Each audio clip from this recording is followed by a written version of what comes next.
मोठं जंगी गोट फार्मचं काम चालू आहे मित्रांनो. ते गिन्नीवरती बकरं चरतात मस्त. जय हरी. दर्शनाला चालले का? इकडं पुढं तुम्हाला दिसत असतील त्या दोन पळतात त्या शाळा आहे. बकऱ्याच्या पोटामधले जे जंत आहेत ते बाहेर पडल्यानंतरच बकरांची गोत होणार आहे. पाणी नव्हतं आपलं उन्हाळ्यामध्ये. खेडेगाव ग्रामीण भागामध्ये पाण्याची टंचाई राहते.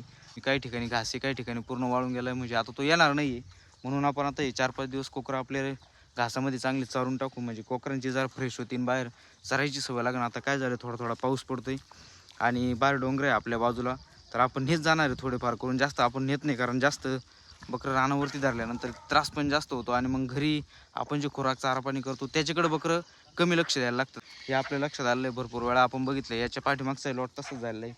हा जो आपल्या गोठ्याच्या पाठीमागचा प्लॉट दिसतो, इथं आपला बरशंगास होता. त्याच्यामध्ये आपले चांगले छान छान व्हिडिओ काढायचो आपण पहिल्या लॉटचे कोकरांचे. 1.5 महिन्यामध्ये आपल्या पहिल्या लॉटमध्ये चांगली ग्रोथ होती. त्याच्या तुलनेमध्ये हा जो लॉट आहे आपल्याकडं, त्याच्यामध्ये हिरवा चारा कमी पडतोय म्हणून थोडीशी ग्रोथ कमी दिसते आपल्याला. तर हा एक फरक आपल्याला जाणवतो मित्रांनो. आणि भरपूर लोक आहेत असे, आपण त्यांच्याकडून अनुभवातून आपल्याला सांगत असतात आणि त्यांच्या सल्ल्यानुसारच आपण चालतो. नवीन व्यावसायिक जर असं कोणी, तर 100% जे माणसांची हा व्यवसाय केलेला आहे त्यांच्याकडून माहिती घेत चला. निश्चितच असेच आपण नवनवीन ब्लॉग तुमच्यासाठी घेऊन येणार आहे मित्रांनो. फायदेशीर असे अनुभवी लोकांकडून आपण व्यवसाय करतोय, आपण केलेल्या चुका तुम्हाला सांगतोय. आता 2-4 दिवसापूर्वी काय झालं होतं मित्रांनो, आता लिंबाचा पाला आपण लिंबोळ्या पिकलेला आहे. आता मेंढपाळ लोक काय म्हणतात, लिंबोळ्या पिकल्यानंतर आपण लिंबाचा पाला घालू शकतो. तर आपण लिंबाचा पालासुद्धा घालायला सुरुवात केली होती. पण कदाचित आपल्याकडून थोडासा कवळा पाला आला असणार म्हणून बकरांना जुलाब थोडेसे लागले होते. आता आपण पूर्ण बकरांना हायटेक मारून घेतलेले आहे आणि सेट झालेले कोकरं आहेत. एक 4-5 कोकरं आता जुलाबावरती बघू शकता तुम्ही. तुम्हाला कोकरं दाखवतो मी. आणि त्यांनासुद्धा आपण आता औषध वगैरे केलेलं आहे. जर जुलाब कोकरांना असतील आपल्या, तर आपण एंट्रॉस BH हे औषध आपण नक्की वापरा.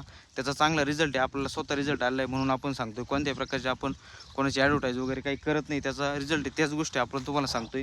त्याचबरोबर आपल्याकडे आठवड्यामधून 3 दिवस ब्रॉटॉन चालू आहे मित्रांनो. कोकरांना ब्रॉटॉन आणि जनताचा डोस. आणि आता आपण पहिल्यांदा हायटेक घेतलेले. कोकरं ज्यावेळेस आले त्यावेळेस एक हायटेक घेतलेलं होतं. 20-22 दिवसानंतर आपण पुन्हा एकदा हायटेक घेतलेले. त्याचबरोबर हायटेक फक्त लॉटमध्ये एकदा ते दोनदा घ्यायचं आहे. आणि जनताचे डोस हे 20-22 दिवसानंतर आपण नेहमी करायचे मित्रांनो. त्याचा आपल्याला निश्चित फायदा होतो.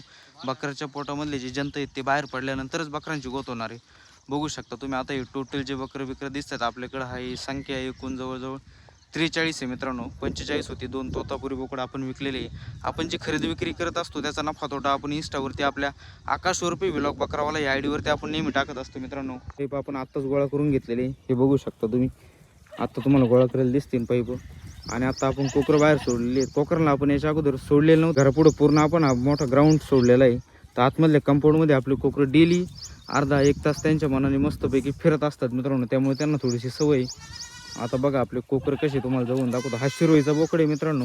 आपण 6,000 रुपयामध्ये खरेदी केला होता 2 महिन्यापूर्वी.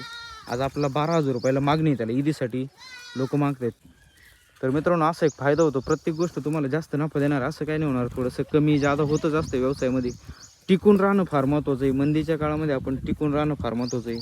आपण थोडेसे कवळे बकरं खरेदी केले होते, कारण आखाड थोडासा लांब होता. मग आपला हिशोब होता की 2.5-3 महिने आपला हा लॉट सांभाळायचा आहे. म्हणजे मग आपल्याला जसे अपेक्षित आहे तसे पैसे आपल्याला मिळून जातील.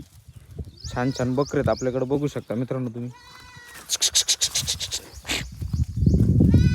ही शेळी खाल्ली 2 बकरे, 3 शेळ्या आहे मित्रांनो आपल्याकडे. पुढे तुम्हाला दिसत असतील त्या 2 पळत आहेत त्या शेळ्या आहे.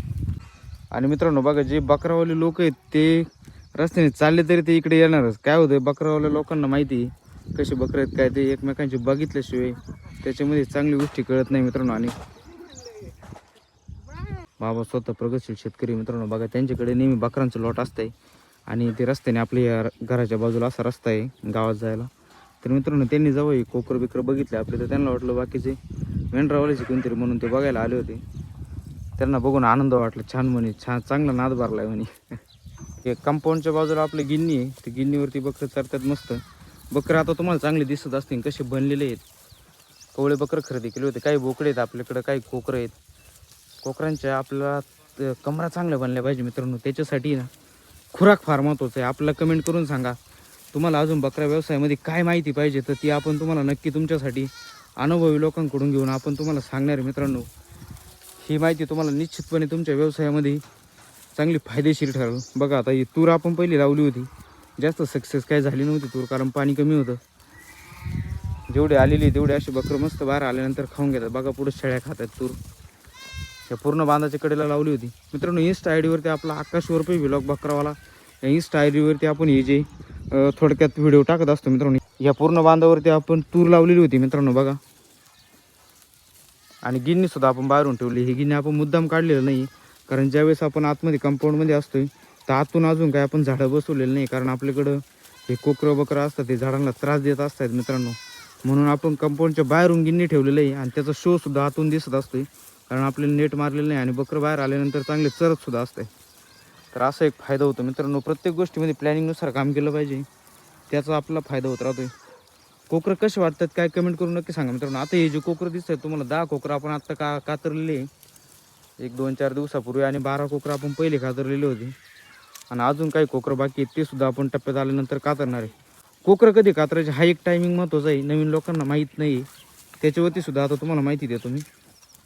हे जे कोकरू दिसतंय आपण हे पहिल्या टप्प्यात कातरलं होतं. ते समोर जे तुम्हाला काळं कोकरू दिसतंय हे ते बिना कातरल्याचं कोकरू आहे. आता त्याचं पोट उसळलेलं आहे, तर आता आपण हे कातरून टाकलं पाहिजे. म्हणजे काय होणार, त्याची केसांमध्ये बळ न जाता त्याच्या अंगावरती ग्रोथ होणार, त्याच्या कंबर बनायला चांगला फायदा होणार आहे. त्याचबरोबर आता बघा आपण एवढे कोकरे आहेत, त्याच्यामध्ये आपले 3 ते 4 कोकरं आता कातरायचे राहिलेले आहेत आणि बाकीचे जे काही कवळे कोकरे आहेत ते आपण पाठीमागे ठेवणार. हे समोर जे दिसतंय तुम्हाला हे कोकरू जे दिसतंय तांबडे हे सुद्धा आता आपण कातरून टाकणार आहे मित्रांनो. कोकराचं पोट उसळल्यानंतर कोकरू गोल आकार घ्यायला लागतंय आणि एकदा कोकराचं पोट उसळल्यानंतर कोकरू कातरून जाणं लय महत्त्वाचं आहे. जय हरी जय हरी. आलो मागून बकर सोडली गडीवर मित्रांनो. हे आपले हरी पाटील आहेत, माळकरी माणसं आहे. दर्शनाला चालले का? बरं या जाऊन गडीवर सोडली, घास मोडायचं आहे मित्रांनो. हा रोड आहे आपल्या घराच्या बाजूला आणि असा छान असा व्यवसाय चालू आहे, बघू शकता तुम्ही. सुंदर अशा वातावरणामध्ये फक्त पाऊस थोडासा कमी आहे. पाऊस आल्यानंतर हिरवा चाला झाल्यानंतर अजून बकरांमध्ये ग्रोथ दिसणार आहे आपला. आता आपल्याकडं सुद्धा बकरे आहेत मित्रांनो आणि आपल्या शेजारी हा जो समोरचा गोठा तुम्हाला दिसतोय नवीन काम चालू आहे, मोठे जंगी गोट फार्मचं काम चालू आहे मित्रांनो. त्याचं सुद्धा आपण तुम्हाला अपडेट देणार आहे, कसं व्यवस्थितपणे गोट फार्म चालू आहे. त्या लोकांच्या मार्गदर्शनाखालीच आपला हा एवढा मोठा व्यवसाय सुरळीत चालू आहे मित्रांनो.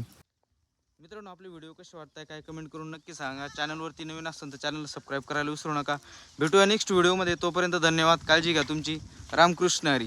त्याचबरोबर कमेंट करायला विसरू नका बकर कसे वाटतात, काय आपल्याकडून चूक होते, काय आपण काम केलं पाहिजे, या सगळ्या गोष्टी मला कमेंट करून नक्की सांगा. नक्की त्याच्यावरती आपण ब्लॉग बनवू. धन्यवाद.